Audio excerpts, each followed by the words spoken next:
Bismillahirrahmanirrahim. Baik. Pertanyaan berikutnya. Assalamualaikum. Waalaikumsalam warahmatullah. Ana mau bertanya bagaimana hukum baca-baca doang dalam adat orang Bugis. Ya, baca-baca doang itu artinya membaca doa ya. Jadi sejumlah orang berkumpul di suatu tempat, kemudian satu orang memimpin doa, dan biasanya yang ditunjuk itu adalah tokoh agama setempat atau imam yang ada di tempat itu, yang lainnya mengaminkan. Dan di sini disebutkan acara ini digelar terkait dengan memasuki rumah baru dengan harapan rumah tersebut diberkahi oleh Allah Subhanahu wa taala. Ya, ikhwani fillah kaum muslimin hafizakumullah, di dalam beramal, di dalam berbuat ya terkait dengan perkara agama, sebaiknya kita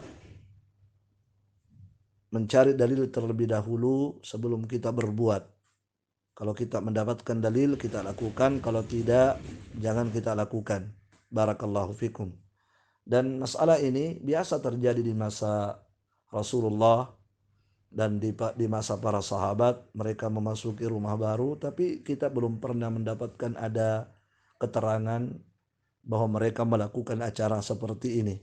Oleh karena itu sebaiknya kita hindari hal-hal yang seperti ini. Ya, kita masuk saja rumah baru ya seperti biasa saja, tidak ada acara-acara tertentu ya seperti yang disebutkan ya. Barakallahu fikum.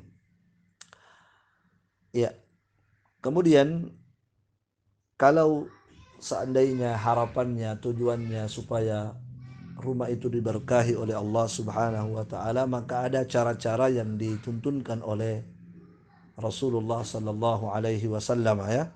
Ada acara-acara, ada amalan-amalan tertentu yang dituntunkan dalam agama, dan sebaiknya kita melakukan amalan itu supaya rumah kita diberkahi oleh Allah Subhanahu wa taala. Ya, dijauhkan dari para jin-jin atau para syaitan yang menyebabkan rumah itu hilang keberkahannya. Ya, diantaranya adalah kita memperbanyak ibadah di rumah itu, memperbanyak sholat sunnah, ya memperbanyak tentunya sholat sunnah yang disyariatkan ya, kemudian memperbanyak membaca Al-Quran di rumah itu ya, memperbanyak misalnya uh, menelaah buku-buku agama, kemudian mengajari anak-anak kita ilmu agama, ilmu Al-Quran dan Sunnah. Itu cara untuk mendapatkan keberkahan supaya Allah memberkahi rumah kita ya. Oleh karena itu dalam beberapa hadis ya Rasulullah Sallallahu Alaihi Wasallam pernah mengatakan afdalus salati salatul rajuli fi baitihi illal maktubah. Sebaik-baik salat adalah salat yang dikerjakan oleh seseorang di rumahnya kecuali salat wajib. Kalau salat wajib dikerjakan di masjid, tapi untuk salat sunnah maka Nabi menganjurkan agar kita melakukan di rumah. Ya, demikian pula Rasulullah sallallahu alaihi wasallam pernah mengatakan, la taj'alu buyutakum qubura, jangan kalian menjadikan rumah kalian seperti kuburan.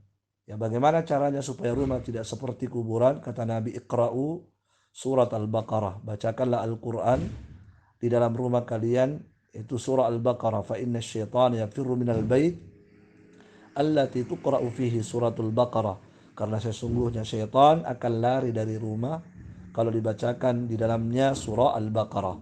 Ya, jadi Nabi di sini menganjurkan kita di rumah untuk memperbanyak melaksanakan sholat sunnah, memperbanyak baca Al-Quran, ya intinya memperbanyak ibadah di rumah, ya supaya rumah itu diberkahi oleh Allah Subhanahu wa taala dan diusir darinya syaitan-syaitan yang bisa menyebabkan suasana rumah itu menjadi sumpek.